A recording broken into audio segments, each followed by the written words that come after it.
title of this presentation is The Big Question: Environmental Misalignment and the Value War. Human society today has two diametrically opposed systems of economy. One is our traditionally imposed mode of monetary market economics. The other is a physical rule structure emerging from our growing scientific recognition of reality, both environmentally and sociologically. The consequence is an ever-increasing level of social destabilization and an ongoing decline in public health.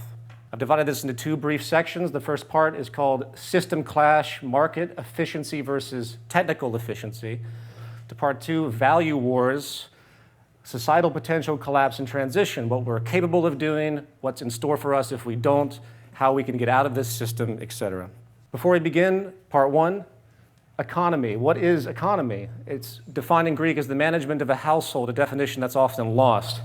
To economize, what does that mean? It means to increase efficiency. Keep that in mind. Reducing waste, that's what an economy is supposed to be. Defining my terms, we're going to use two terms throughout this presentation. The first is a theoretical notion of an earth economy, which I'll define as decisions made directly based upon scientific understandings as they relate to optimized habitat management and human health. Production and distribution is regulated by the most technically efficient and sustainable approaches known. Compared to our currently existing market economy, defined, decisions are based on independent human actions through the vehicle of monetary exchange, regulated by the pressures of supply and demand. Production and distribution is enabled by the buying and selling of labor and material provisions with the motivations of a person or a group, the self-interest, as the defining attribute of unfolding. This is a chart of 7 economic attributes, many more, but this is what I wanted to focus on here. Basically, they are intrinsic to each economy in comparison. Obviously, I'm focusing on the market economy and its relationship to a natural system, what we're calling the earth economy. The only caveat here with these asterisks are elements of our sociological development based on scientific integrity, scientific ingenuity, the evolution of science and our knowledge of ourselves and the environment. That will be talked about as we go along, as we touch upon each one of these. First point, consumption. In a market economy, the entire thing is based on consumption. The only reason that you're wearing clothes, the only reason you're eating, the only reason that you have a home is because someone somewhere is buying a service or getting a service, exchanging money in some form and consuming. That's what this system is. What does the natural world have to say about that? What does an earth economy have to say? Well, in all reason, the earth is a finite closed system. Preservation, not consumption, should be the ethos. If you lived on an island with a small group of people and you had a finite amount of resources with a natural generation of growth, a very simplified society, would you decide to make an economic system that tried to use that up as fast as possible? No, and I'm afraid the earth is an isolated island in a vast sea, cosmic sea, if you will, and is a lot smaller than we think. Point two, obsolescence. The market system is driven explicitly by obsolescence. 2, intrinsic obsolescence. Intrinsic obsolescence being the use of cost efficiency, meaning that every good produced has to be inferior the moment it's made because the corporate institutions must save money at the very beginning of production to remain competitive against everyone else that's competing. Planned obsolescence, which is much more insidious, which is basically a form of fraud, even though it's completely codified and formalized as a marketing tactic, basically designs goods to break down under the assumption of repeat purchases. And it's truly amazing that this exists at all. And what does nature have to say about this? Well, building upon what we've just stated, it's environmentally irresponsible to design goods to fail or allow them to fail unnecessarily. That is basically offensive. We need optimum design to have things last, survive. Point 3, property. The ownership metaphysic is a core premise allowing controlled restriction of resources and goods. I say metaphysic because property isn't real. There's no such thing of ownership in the broad scheme, not either intellectual or physical goods. It's all transient. The idea of everyone owning one of everything, for example, does that make a lot of sense when we think about our natural economy?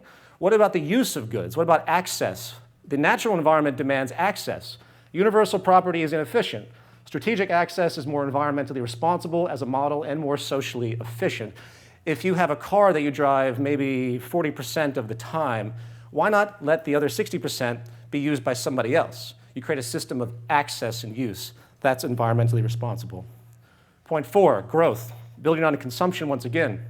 The market economy requires near constant growth to maintain employment.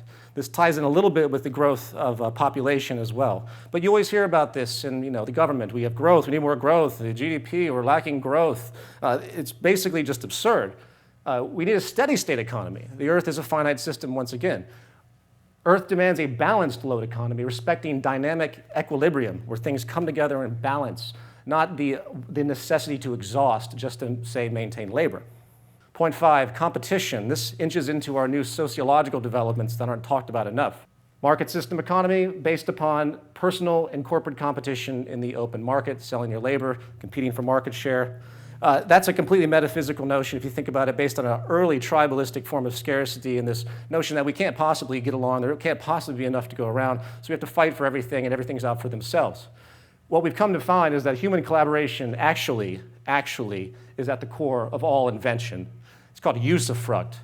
And psychological studies now show long-term distortion with a competitive view. The great amount of distortion, corruption, crime you see, all you hear, the headlines, white collar, blue collar, all comes from this primitive notion of a competitive environment, and nothing is held as sacred. Point 6, labor for income. Human survival is today contingent upon one's ability to obtain employment and enable sales. That's your right to life. If you can't get labor, you might as well die because you don't serve an economically efficient role. What does this mean to our development in science and technology? Mechanization is incredible. The advent of automation is making human employment more scarce at a minimum and possibly obsolete entirely. Mechanization is also more productive and efficient than human labor, which means it's socially irresponsible for us not to mechanize and enjoy the fruits of the abundance and ease and safety it can create. Scarcity and imbalance. Contrary to what most think, money and the movement of money that generates consumption economy is explicitly based on imbalance and inefficiency. It's really an inefficiency economy, an anti-economy. The poverty you see, everything in this imbalance, that's not just some byproduct or a result of some greed institution or something like that. That is inherent to the system. The system wouldn't work if it was efficient and there was a balance in any element of human survival. Why would we want that? Abundance, equality. New sociological studies have found that equality is much more positive to public health. You compare the United States, a highly stratified society with deep imbalance, to Norway and Sweden that have much less levels of stratification. The public health in those less stratified societies blow us out of the water. Why not work to create an abundance through all these mechanisms of efficiency that technology now enables to meet human needs, reduce crime, all sorts of other obvious sociological phenomena? Spectrum of social disorder, and there it is. You have a macro socioeconomic system, macroeconomic element that is basically funneling out this distortion from childhood all the way through every level of sociological exhibition, if you will. And everything you see is coming from this very sick distortion premise of economy. My interest, ultimately, relationship of macroeconomics to sociology. Part 2, change, value wars, societal potential collapse and transition. Over here are a series of social problems that you would see in the newspapers, very obvious: abject poverty, unemployment, destabilization, debt collapse, pollution, waste, all of which are completely technically obsolete. None of them have to exist at all. At minimum, they could be reduced to a very core degree, those that are a little bit more subjective. Removing the environmental and sociological inefficiency inherent to the market and simply applying modern scientific understandings resolves or greatly reduces all of these issues. That is our potential. And since we don't maximize that potential, unfortunately, because of this framework we're in, we're faced with a unique form of collapse that many are not talking about enough. There's 3 nails in the coffin as far as I'm concerned. Unemployment. Sorry to say, based on the way things are going, you're not going to see percentage employment levels that you've ever seen in the past for the human population. It's over. Energy costs, only going to rise from here on out. We live in a hydrocarbon economy. There's absolutely no investment or true intention of the government or corporate institutions to move forward with any type of renewables that will replace the current massive infrastructure we've created, and far too much money will be made as the system fails because of the scarcity of this thing. Debt failure. Am I the only one laughing at the fact that there's this fictional notion of debt that's like dominoes knocking down countries one by one? Transition. Here's the value war. Of all the times I speak with people about these issues, they tend to understand it, but they have these value associations that hold on to old artifacts of the prior system. It's a value war. How do we get from one to the other?